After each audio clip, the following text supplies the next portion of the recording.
Silakan damai di hati. Damai di hati. Shalom. Selamat siang yang saya hormati para pemrakasa penghargaan PPD ini. Tentunya pertama-tama kepada Kepala Bapeda Provinsi yang saya hormati juga Ketua Tim Penilai PPI dan PPU serta Ibu ahli bencana ahli utama, saya terima kasih Ibu Yeni. Tentunya terima kasih atas kesempatan yang kedua ini. Saya perkenalkan kami dari Manado hadir, saya bersama sekretaris dan salah satu kabin, serta kami mengajak pula faktor yang akan kami angkat di PPD 2023 ini, Mr. Hay dari Inspire. Kebetulan sudah hadir dan duduk di belakang.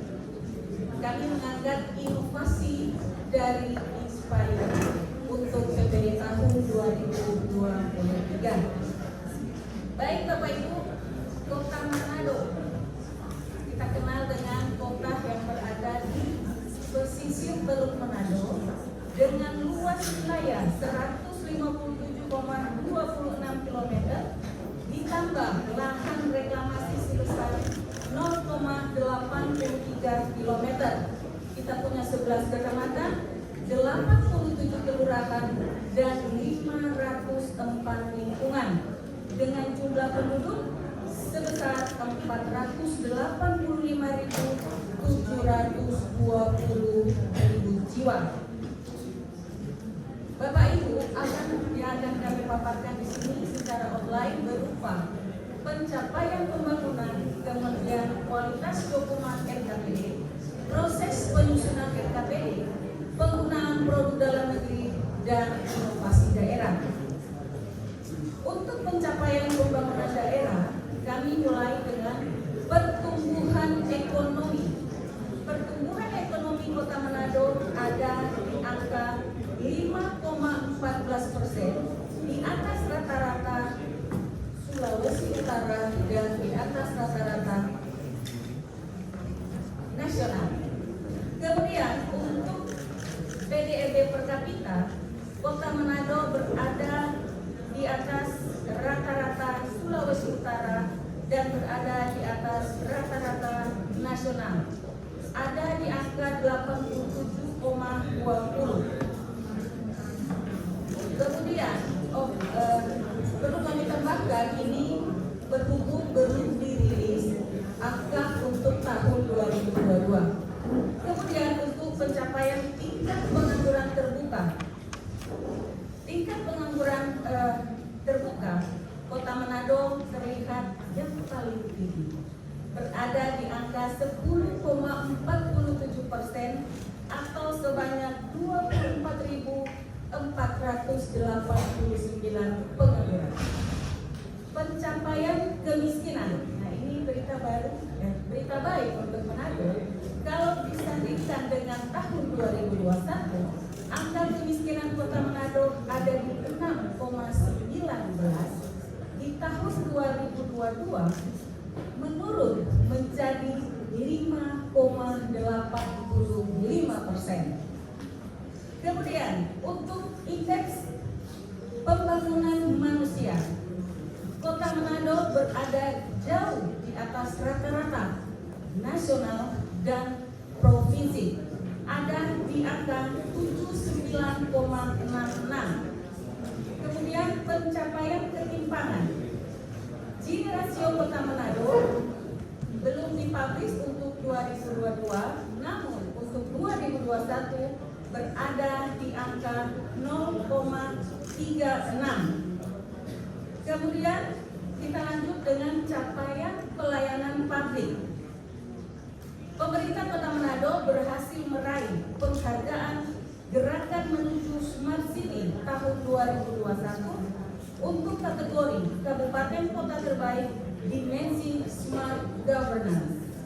dengan beberapa inovasi yang sudah kami uraikan di sini. Kemudian untuk DNPTSB dan Capil mendapat nilai A kategori pelayanan prima Kementerian PAN-RB tahun 2022. Kemudian indeks kepuasan masyarakat ini ada 10 PD yang melakukannya dan rata-rata nilainya sangat baik atau di angka 90. Angka kriminalitas Kota Manado belum ada rilis 2021, namun kalau kita lihat secara grafis meningkat dari 2020 ke 2021 menjadi 1059 kriminalitas. Kemudian opini BPK atas LKPD Kota Manado 2021-2022 kita berpredikat WTP. Sedangkan nilai sakit Kota Manado kita 2022 mencapai nilai BB, walaupun secara target A namun masih BB. Kemudian ini kami paparkan 15 program capaian 15 program unggulan kepala daerah. Ada 15 program unggulan, ini kami paparkan secara cepat. Program unggulan yang pertama yaitu membuka lapangan kerja baru dengan indikator TPT target 12 dan realisasi Agustus 10,47%. Sedangkan untuk penyediaan rumah layak huni target 2022 1 rusunawa dan terbangun 1 rusunawa. Untuk menata lingkungan sekitar menjadi indah dan nyaman, target kami Pak Wali Kota membangun pedestrian dengan target 5 segmen yang terlaksana 3 segmen. Kemudian untuk mengelola pasar secara profesional, target 2022 1 pasar dan terlaksana 1 pasar.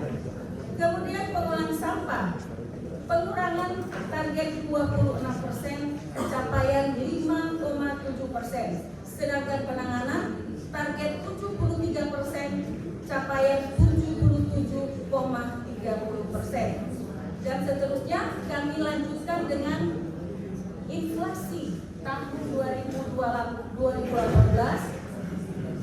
sampai 2022. Jadi kalau kita lihat target inflasi, capaian inflasi di Kota Manado disandingkan dengan nasional, inflasi di Kota Manado ada di angka 4, di bawah inflasi secara nasional. Kemudian kita lanjut dengan kualitas dokumen RKPD. Sebagaimana kita tahu visi Wali Kota terpilih yaitu Manado Maju dan Sejahtera sebagai beranda Sulawesi Utara dan Indonesia ke Asia Pasifik dengan 5 misi yang diusung. Kemudian di dalam proses penyusunan dokumen RKPD kami buatkan case study untuk 5 misi seperti yang kita lihat di sini. Ini sudah kami rangkum dan untuk menjamin keterkaitan dokumen antar misi, jadi kami sudah inventarisir dengan 5 misi, ada 5 tujuan, 17 sasaran, 47 indikator sasaran yang harus kami capai dengan 27 strategi, 84 program utama yang akan dilaksanakan berkolaborasi dengan 53 perangkat daerah. Kemudian kita lanjut dengan keterkaitan tema pembangunan tahun 2023 RKPD Kota Manado dengan judul akselerasi perekonomian melalui pembangunan SDM dan infrastruktur didukung dengan struktur pembiayaan yang handal dengan 5 prioritas yaitu peningkatan kualitas manusia, penguatan ekonomi kota, pembangunan infrastruktur, pembangunan yang berkelanjutan, kemudian peningkatan tata kelola pemerintahan dan kualitas pelayanan publik ditopang dengan pembiayaan dan penganggaran yang memadai. Lanjut kita lihat keselarasan tujuan sasaran RPJMD dengan 5 prioritas yang saya katakan tadi. Jadi kalau kita lihat 5 tujuan RPJMD dan sasaran RPJMD sudah selaras atau bersinergi dengan 5 prioritas RKPD. Demikian juga keselarasan strategi dan arah kebijakan.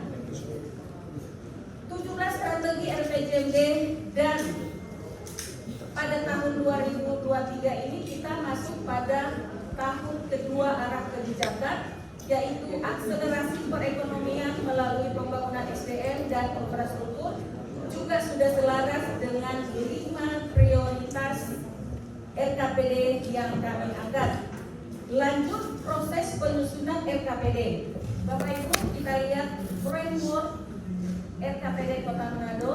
Jadi pun sudah kami laksanakan secara top down dengan memperhatikan kebijakan dan prioritas dari nasional, provinsi, dan kami sesuaikan dengan prioritas kota.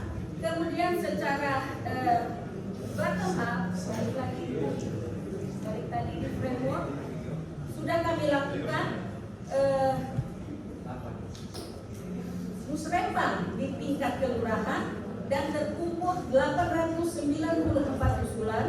Kemudian kami sudah melakukan musrembang di 11 kecamatan, sudah terkumpul 558 usulan, dan kami juga sudah mengakomodir hasil proses dari DPRD sebanyak 365 usulan.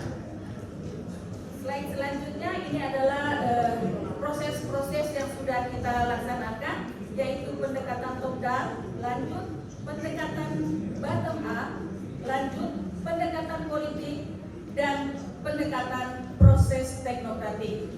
Untuk proses teknokratik kami dibantu oleh para tenaga ahli, dan apa yang sudah kami bahas bersama-sama itu yang kami angkat sebagai isu strategis yang kemudian akan menjadi 5 prioritas yang akan kami laksanakan di tahun 2023, dan pada tahun 2023 rekomendasi dari isu-isu strategis itu akan menjadi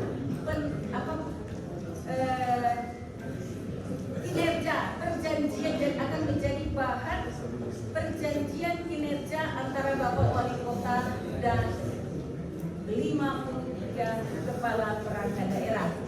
Lanjut kita lihat sini kolaborasi penanganan 5 prioritas. Jadi untuk prioritas pertama kami mengangkat isu angka kemiskinan, pengangguran, dan wabah pandemi, dan ini akan dilaksanakan skala kolaborasi oleh 13 perangkat daerah dengan 25 program. Kemudian untuk prioritas yang kedua, kami mengangkat isu pertumbuhan ekonomi yang belum maksimal dan akan dikolaborasikan bersama-sama oleh 6 perangkat daerah dengan 12 program yang tercantum di prioritas yang kedua ini. Kemudian untuk prioritas yang ketiga, kami mengangkat isu belum optimalnya pelayanan air bersih, backlog rumah, dan di beberapa lokasi masih terjadi kemacetan. Nah, ini ada 10 program yang akan dilaksanakan oleh 4 perangkat daerah.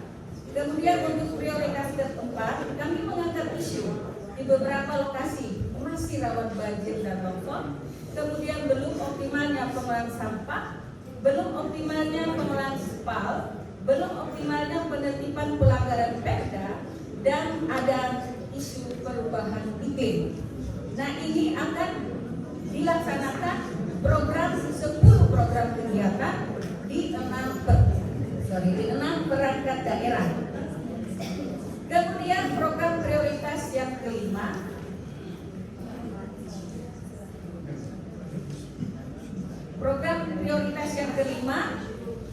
yaitu kami mengangkat isu PAD yang belum optimal dan belum optimalnya integrasi sistem, dan ini akan dikolaborasikan bersama dengan beberapa program di beberapa perangkat daerah.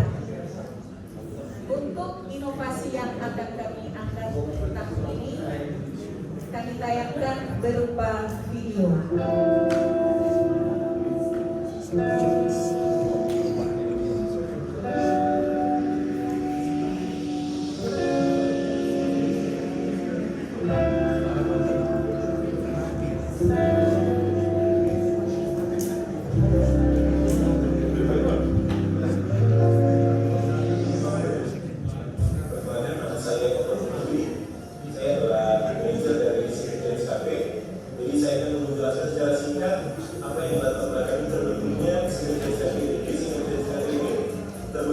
Atas kolaborasi dari Yayasan Inspire Indonesia bersama dengan Pemkot Kota Manado yang pada untuk kami memberikan sertifikat ini.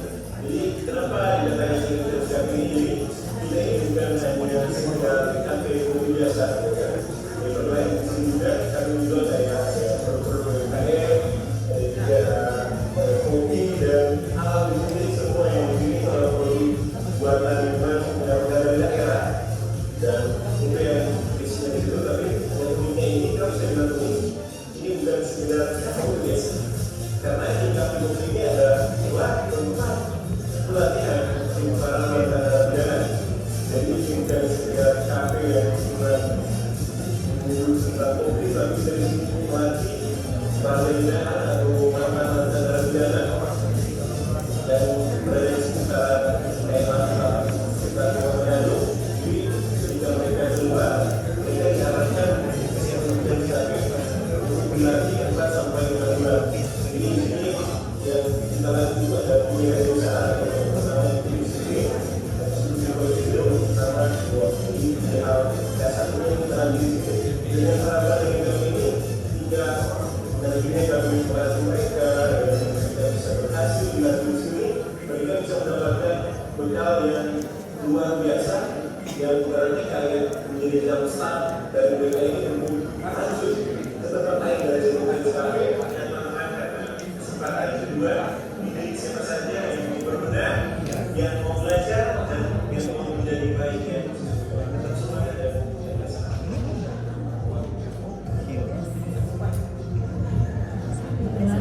gambaran dari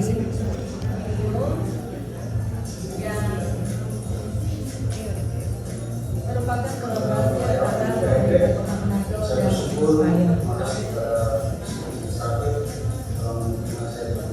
Inspire.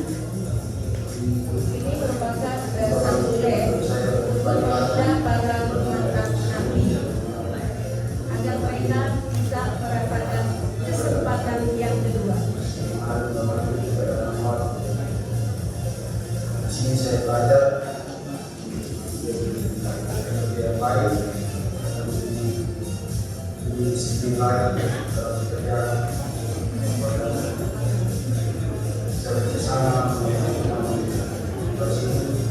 teman-teman yang adalah pidana yang bekerja dan langsung sama sertifikat ini menerima buat orang yang kemarin awal perbaiki supaya itu kita biar terus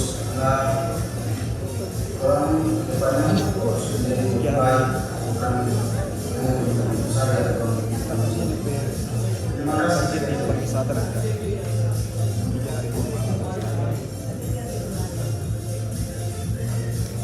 Jadi kalau menurut kita di sini gampang menarik, itu juga bagus karena bersama dengan Kafe ini terletak di kawasan Megamas, jadi nanti sore-sore bisa kita kunjungi. Baik, masih ada satu slide yang hampir terlewatkan, yaitu upaya penggunaan produksi dalam negeri. Jadi kesiapan Kota Manado, Pak Wali Kota sudah mengeluarkan SK, kemudian sudah ada surat edaran untuk mengutamakan penggunaan produksi lokal, dan di dalam sumber sumber dari e-katalog LKPP sudah terjadi transaksi sebanyak 29,7 miliar rupiah. Terima kasih dari kami.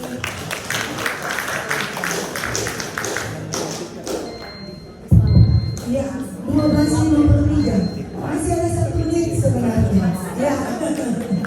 Oke, terima kasih untuk paparan dan visualisasi yang luar biasa dari Bappelit Bangda Kota Manado. Sekarang kita applause untuk ngobrol bersama dengan tim.